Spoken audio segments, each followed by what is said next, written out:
Whether old, new, or restored, wicker furniture blends beautifully with many decors, both inside and out. This is a table that we found at the flea market that even I had my reservations to whether it could be salvaged or not, but at the flea market, Mark did just walk me through and showed me, yes, he can actually save this. It had that kind of the ripply top.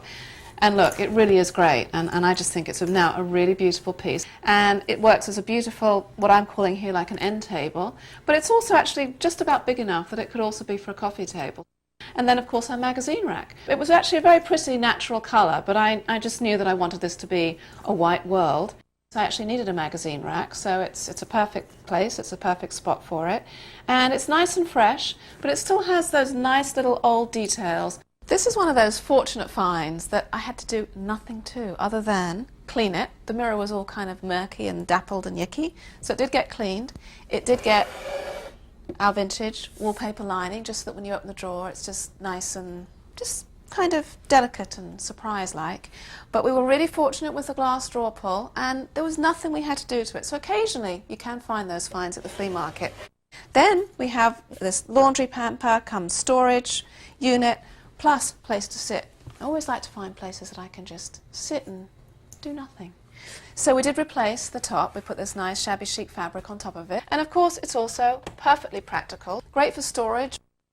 Another example just of the whole versatility of the world of wicker is to be able to bring chairs or tables inside and out.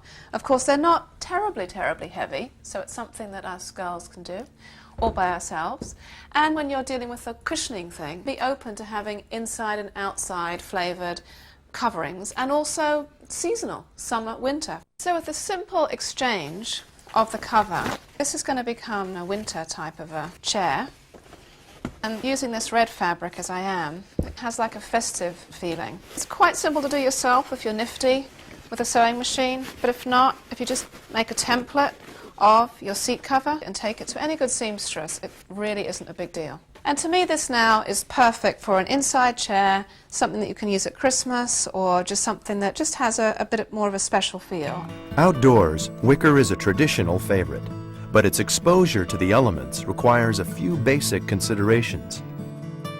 If you want it to have a pristine look, of which this one does not, it is weathered, it's really just a matter of repainting it possibly once a year, just with some fresh white paint, but also to keep it clean, and you can really just do that with as simple as soap and water, and then let it dry in the shade. If you live in a climate that's a bit more extreme and you're dealing with snow or frost or a lot of rain, then you might be better served to actually bring these pieces inside, and you can even then adjust the look by having an inside cushion made for it, and then just store the outside cushion for when you're going to be outside again. This cushion here is actually a weatherproofed fabric, so I can really get a lot more years use out of it. Wicker is so classic and versatile. I often refresh it with paint, fabrics or cushions. Wicker works beautifully indoors or outdoors, whether it's chairs, floor coverings, baskets.